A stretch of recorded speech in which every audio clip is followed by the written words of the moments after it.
This week in Virology. This is a special episode recorded on August 14th, 2015. Hi, everybody. I'm Vincent Racaniello, and you are listening to TWiV, the podcast all about viruses. I have a really special episode for you today. I'm visiting the home of an artist in Washington, D.C., and she's an artist that creates science-themed work and a lot of microbe-themed work. And I've been really wanting to talk to her for a long time, so I want to welcome to the show Michele Banks. Welcome. Well, thanks for having me, Vincent. Thank you for allowing us to invade your home. And I've always been fascinated by your work and the whole area of science-themed art in general. So I think we can start by just finding a little bit about you and where you came from and how you were educated and so forth. Are you from the D.C. area originally? Actually, no. I grew up in Indiana. Mm-hmm.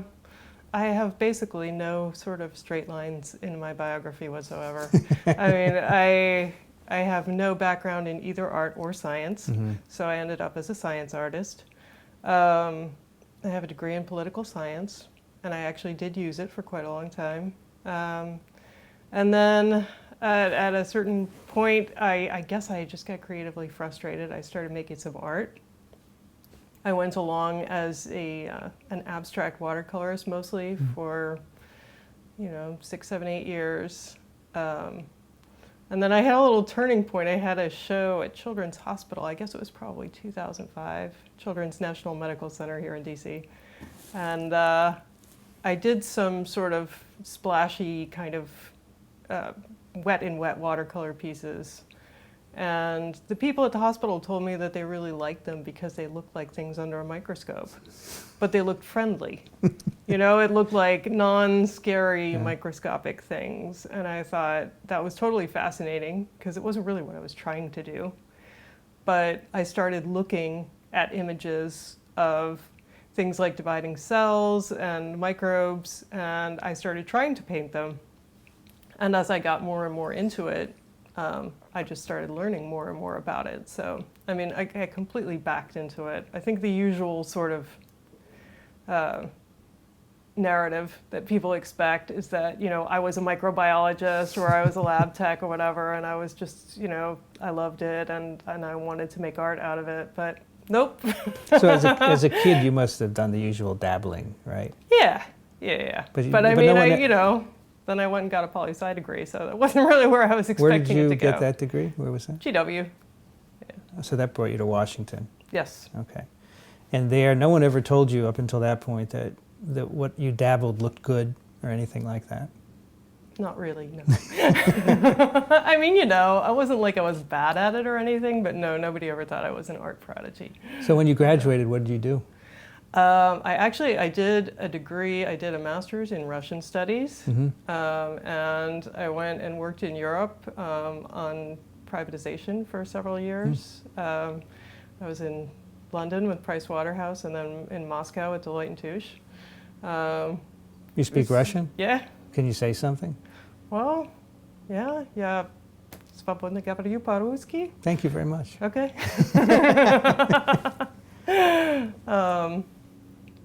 So yeah, I mean, like I said, it's a completely sort of, it's not what people expect. So you came back from Europe and Russia? Came back from Russia, 90s, and then I had a sort of, I guess, a series of major life turning points. My mother got cancer and died. I had a baby, and my husband got a job in Bermuda. So moved to Bermuda and couldn't work because I didn't have a work permit, and had a baby. So I started to paint. So that was really kind of where it all started. How did you figure out how to paint? I totally made it up. I actually started making art on the computer. Like, I think I do everything backwards because, again, ordinarily you would start like painting and then maybe move into digital art. But I started doing stuff on the computer, but then I was just frustrated with not being able to make anything large. because I just had a tiny printer. So, and I wasn't like thinking in terms of, like, okay, go get a giant printer or whatever. I mean, so I just thought, well, I started painting backgrounds for my things, and then just adding the computer bits on top. And you said initially you dabbled in watercolors? Yeah, most watercolor is still my main medium. So what else do you do besides watercolor? What other media? I do a lot of ink painting now, but also I do kind of watercolor collage, where I'll take paintings and kind of put them together in different ways, and mixed media, like the Petri dishes are essentially watercolors that are then mounted in Petri dishes and coated with resin. So it just kind of creates a slightly different new thing. So that's a painting you've made on a circular piece of, I don't know, canvas, right? And then you put it into paper, then you put it into the dish, you glue it in there. Yeah. I see. And those are sort of like Joseph Cornell pieces, right? Yeah. Memories of microbes. So originally you said that the people in the hospital thought it looked microbial, but it was friendly. And that's what got you on this line of doing microbes, is that right? Well, it was actually dividing cells at first. Okay. More than microbes. Dividing cells was what I started with, mitosis. And I still do that a lot. It's still one of my favorite things because, I mean, for so many reasons. I mean, number one, it's really, really, it's cool to look at. I mean, you've seen movies of cells dividing, and it's like, you're doing it right now. It's kind of astonishing to just think that this, this process is going on like, every second, and that it's essentially the basis of life itself. So, I mean, as a subject for art, it doesn't really get much better than that. So you must have taken some science courses as a kid, right? In high school. Do you remember any of that? Does that form the basis for any of your inspiration? I don't know. I mean, I'm sure that it's like there somewhere, but honestly, I mean, I think that, number one, I went to school a long time ago.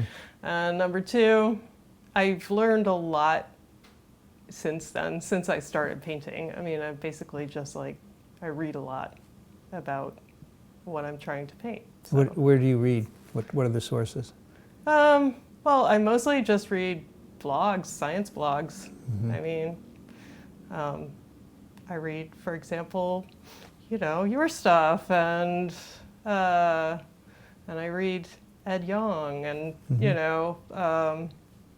all the microbiome stuff. I got to know Jonathan Eisen and Jack Gilbert a few years ago, and they've just been awesome as far as giving me ideas. And actually, I mean, I've done a couple of pieces with Jack where he's given me real data to work with about the home microbiome project. And yes, I was actually present at the birth of the kitty microbiome project, I have to say, which began as a joke several years ago. I mean, between basically Jonathan Eisen and Jack Gilbert and Jennifer Gardy from the Canadian CDC. And they were all sitting talking about how they could make microbiome science friendly and fun and engaging. And so they created a website for this kitty microbiome project, even though there was absolutely no actual project at the time. It was just a bunch of cat macros and, things, silly things about cats doing science. And, lo and behold, a couple of years later, they're doing an actual citizen science project where they send out swabs and people swab their cats' butts. And the scientists, sequence what they find there. Sure. And they're going to, do some research about cat health and cat digestion, and essentially figure out what try to start on an idea of what is a normal kitty microbiome, if such a thing exists. You find it easy or hard to approach scientists like that and get them interested? As you know, I'm pretty active on Twitter, the scientists who are on Twitter are very friendly. By definition, Exactly. Right? You know, so mostly like the people, it's people who are already kind of out there doing science communication and outreach activities are obviously open to this kind of thing. Yeah. But I'll say that when 3 of us tried to put together a project about global warming a couple of years ago, and you know, we approached scientists to work with us, and we got nothing. I mean, no response whatsoever. Everybody was like, "Oh yeah, sounds cool. No, we don't want to be involved." You know. Yeah. So yeah, so it varies. Sure. You know. Do you ever go to meetings? Well, I started out going to Science Online meetings when that was still a thing, and met a lot of people. Again, you know, active in the science communication community. And last year I went to my first real big science meeting. I went to the Society for Neuroscience meeting when it was here in DC, and I'm going to go again this year in Chicago. And that was really kind of, it was great. I mean, it was really great. It was astonishing and overwhelming because it's 30,000 people. Yeah. I think it's like the biggest one there is. So. I think there's some clinical meetings, like the heart meeting, that's even bigger. But Oh yeah, the heart meeting is pretty famous. it's very different. Yeah. Did you go to sessions and listen to No, talks? I did not have like a minute. I mean, basically I had to be with my stuff all the time because it was just so busy. So no, I mean, that would be cool. You did an exhibit there then? Yes. And so what kind of response did you get? Oh, it was amazing. Yeah. People really loved it. I mean, there were 6 artists showing at SFN, which I think was a pretty big, well, it was kind of double what they had had before. They had you know, they'd had 3, now they have 6. But that's a big difference, really. You know, I mean, they had a jeweler and somebody working in fabric. 2 people actually, like somebody doing weaving and somebody doing quilting, and then 2 painters and a sculptor. So basically, like even in that really small number of artists, a pretty wide range of media of all people doing stuff to do with the brain, and really ranging from sort of what I would consider more illustration based to, you know, people who are doing stuff that was very sort of more high level, like conceptual about brain science. Right. So you do some neurologically themed work. I saw an oligodendrocyte there. Yeah. What else that would be relevant to that meeting? Yeah, no, I do a lot of stuff with brains. Okay. It sounds funny, you know. Yeah. I know. And I mean, I would say that compared with microbes, I mean, the brain stuff is really, I approach it very differently as an artist because microbes are beautiful. And viruses are beautiful and intriguing just in their own sort of shapes. And so I don't really find myself doing that much with them. As far as like, you know, I'm a little closer to something that is more like an illustration. Whereas with brain stuff, I mean, okay, individual brain cells are very, very cool to look at, but the brain itself is gray and mushy. And, you know, you have to do something with that because nobody wants to look at art that is gray and mushy. And also I think because it's art that's kind of thinking about thinking, it tends to, you know, I find myself getting a lot more sort of metaphorical about it. So I do a lot of stuff that's like trees and roots and flowers because you see a lot of those same kind of shapes with brain cells. And there's so many, I mean, when you even start thinking about the brain, you just immediately start thinking in metaphors, don't you? Sure. I mean, about your thoughts taking root or your thoughts branching out or, you know, So anyway. you mentioned that from year to year at this neuroscience meeting, there were 3 and then 6 artists. So when you started, was the field of science-themed art pretty small. Is it growing as far as you can tell? I think it's definitely growing. I mean, I think there have always been people, artists that have been inspired by science, but it's definitely much more of a movement now. And I think that it's also just more visible because people are online. Yeah. But yeah, I mean, I've been blogging for 3 years now at the Finch and P about science art. I do an Art of Science post every Wednesday, and I cast a pretty big net. So, you can look at essentially any art, and it's going to have some scientific component because we're all using chemicals. Mm-hmm. Or we're all using physics. I mean, if you look at the pictures that I do with ink, there's a lot of stuff with like fluid dynamics. So, I mean, you can basically, you don't have to sort of say, well, you have to be, we're using dinosaurs or something, or creating art that's about dinosaurs or about geology or whatever. Any art can be looked at in a sort of scientific way. Of course, but not all art needs to be science themed, obviously. That's what I'm saying. I mean, I think that there are more people who are doing like explicitly science themed art now, but I also, it's interesting to think about art from the viewpoint of the science.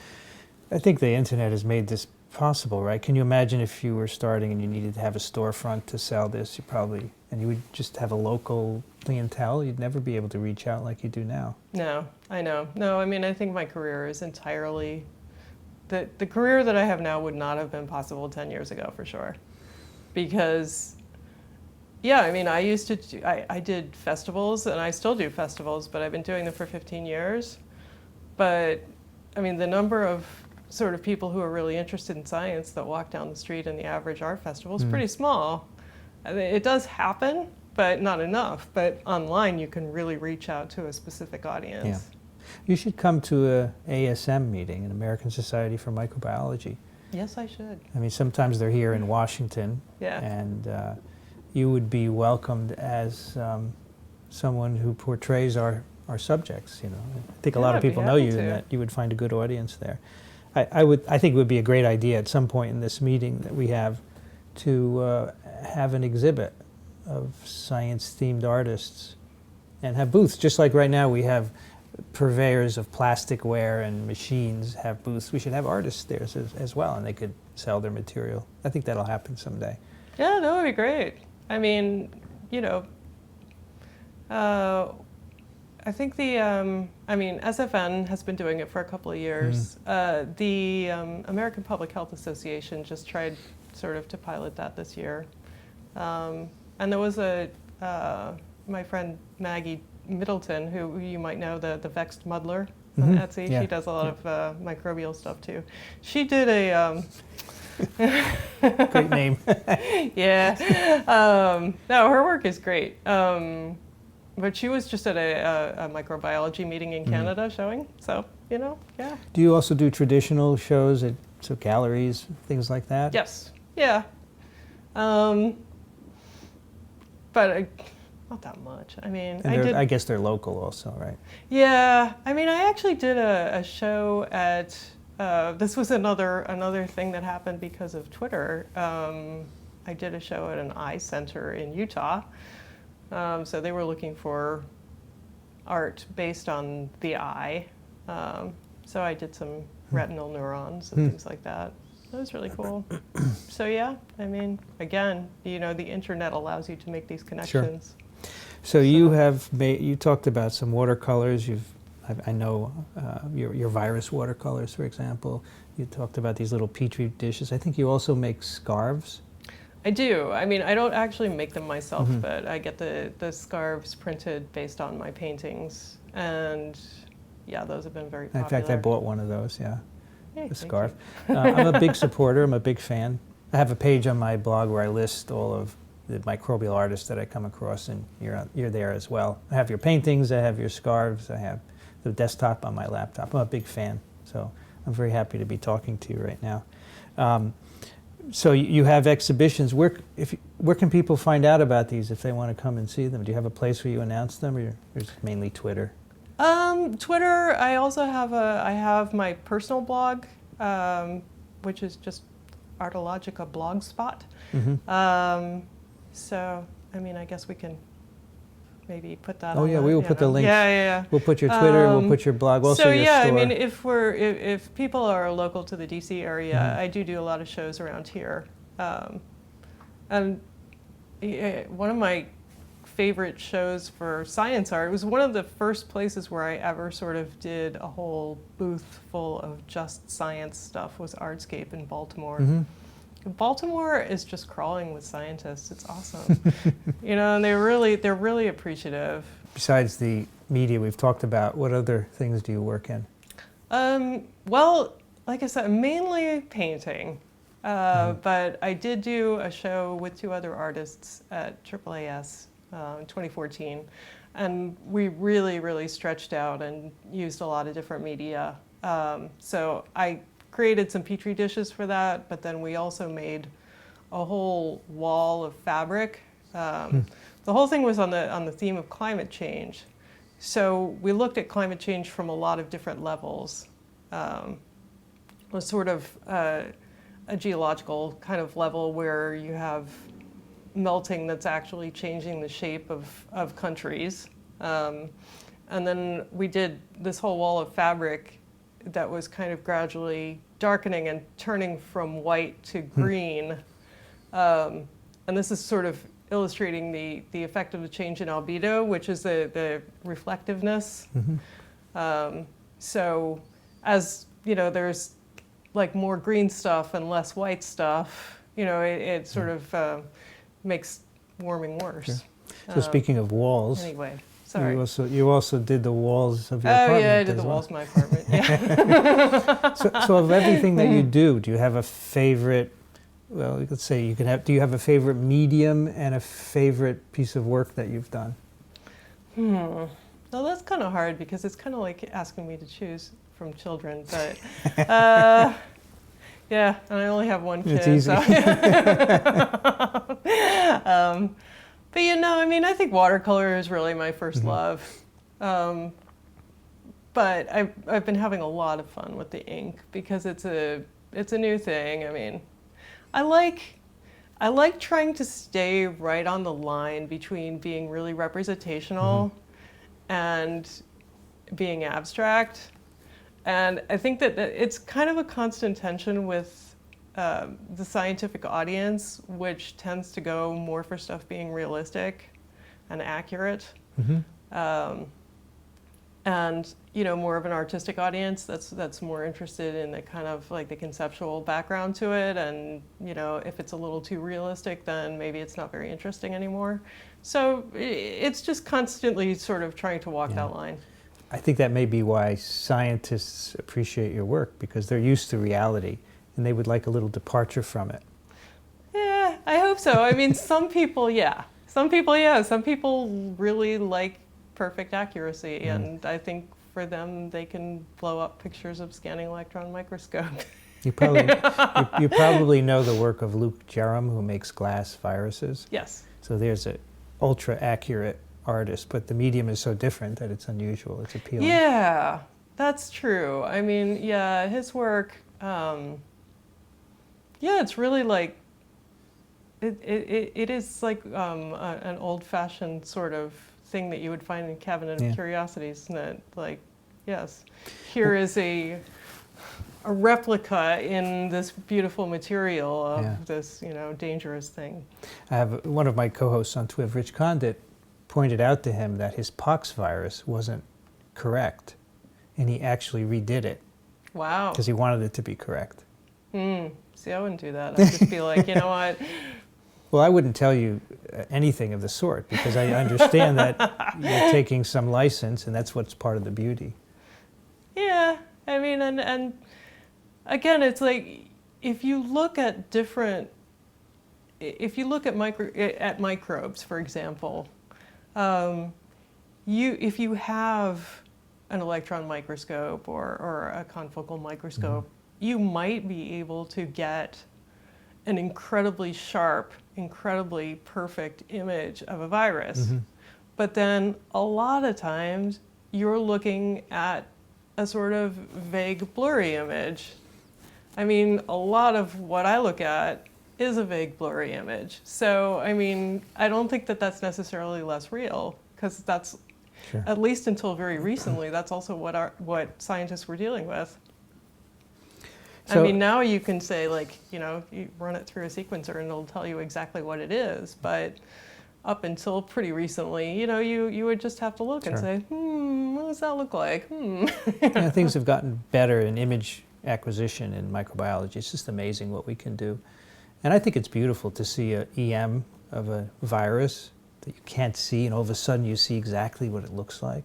It is, it's incredible. And it's also amazing to me to see how people were able to capture so well what those things look like before they had the Yeah. technology. I mean, that now that it's come along and you can say, wow, it really did look like that. Absolutely, you know? yeah. Like when you can see like DNA, and what they were dealing with before was practically just like shadows on the wall, and they managed to reconstruct it. Right. And yeah, it turned out that it really did look like that. So, I mean, that impresses me. So you mentioned your site is called Artologica, right? Yes. Where did that come from? Oh, Art Biologica, basically. I was just, yeah, you know, I got on, I was invited to join something called Maker's Market in 2010, which is unfortunately long gone. It was a kind of a joint venture between Make Magazine and Boing Boing. And so they were looking for geeky stuff. And I applied, and they accepted me. And then they disbanded it 6 months later. But you know what? It was a great thing for me because it made me focus much more on the scientific side of my work and kind of get it out there. And frankly, being featured on both Make and Boing Boing, Sure. it's a gigantic audience. Yeah. So that was really good for me. And I was able to just essentially take Artologica and move it to Etsy. So do you want to try different things? You know, microbes evolve. Do you want to evolve your medium and techniques as well? Oh, sure. Well, I mean, I always, you know, it's definitely, yeah, I'm totally bored doing the same thing for years and years. I mean, if I look at the work that I was doing 5 years ago, it's a lot different. But yeah, there's always new science, and people are always giving me new ideas. Do you experiment? Yeah. I mean, there's like, well, there's always new stuff to paint, but yes, different ways to do it. I mean, I've only been doing, like, working with the resin for like 2 years. I've only been, you know, working with fabric for a couple of years. So yeah, lots of new stuff to explore. So where does all this happen? We're in your house. Is this where you do your work? Yeah, have a little table over here. I kind of spread out as necessary, or either, you know, on my desk or on the dining room table or on the floor. And when do you do it? Do you have a schedule, or you just do it whenever you want to? You know, I pretty much do it when I want to. Yeah, I have a pretty good work ethic, so after a while I figured, you know, there's no point trying to make myself sort of work a 9-to-5 schedule. So, I mean, oh, yeah, when I want to. So is there a day that goes by that you don't do something? Oh, yeah. I mean, there's not a day that goes by that I don't do something related to my art business, I would say, but there are certainly days when I don't paint, but most days I do. I mean, and I miss it if I don't. I mean, I start, like, you know, you need to take a break once in a while, but then that makes you miss it, and then you want to come back and paint something. Do you think you'd ever have a separate place, a studio, where you would go and keep all your stuff instead of part of your home? I would love to. It's just, if you know, I live in Washington, D.C., which is a very expensive place, so yeah, it's hard. I mean, some of my friends have great studios, and I am a little jealous, but, you know. I mean, maybe if I become really successful, yes, somebody else will frame my work and take it to the post office for me and things like that. Successful. So that brings up a question. Is this a hobby for you, or is it a job, a profession. Can you earn a Yeah, living? it's definitely a full-time job. I mean, I've been a full-time artist for more than a decade now. I mean, I used to be just doing festival after festival kind of thing, but now I would say like 60% of my business is online. But yeah, I mean, I'm looking into, as you say, getting more into doing scientific meetings because, yeah, the sort of more general art gallery stuff doesn't necessarily work so well for science art. So on Twitter, there's always a cat thing in your tweets. What's that about? I love my cat. It comes from having a cat. Okay. Yeah, I mean, I'm a huge cat fan. I mean, I'm only allowed to have one cat in this building. Otherwise, I would definitely be a crazy cat lady. Yeah. So it's probably just as well. But, you know, so I have one cat, and he's very photogenic, and, you know. Yes, and I do Science Catterday post every Saturday, every Catterday at the Finch and P. Catterday. Yeah. And you said once a week you do a blog post as well. Where is that again? The Finch and P. Finch and P, It's right. a group blog. There's like 5 of us. There's a couple of geneticists and a science communication professor and a neuroscientist and me. So. Do you think in another life you would want to be a scientist? I don't know. You guys complain so much about it. I mean, it sounds like, I mean, on the one hand, sure, because what you do is fascinating and you get to make amazing discoveries and you get to work with, you know, these cool things. Like, you know, I would love to have a lab and a microscope and be able to do that stuff. On the other hand, I mean, it does sound like so much of scientists' life is occupied with trying to get funded. I mean, I don't know. In some ways, I guess it's like anything. I mean, a lot more of my life is devoted to selling art than I would like it to be. I would love it if I could just paint, and, you know, then somebody would come along once a week and pick them up and give me a check. But that's not the way it works, and that's not the way science works, so I don't know. Yeah, you're right. We complain it's mainly about funding. Yeah. But it's a great field to be in. I think it's the best job you can have. Just think you get to follow your curiosity.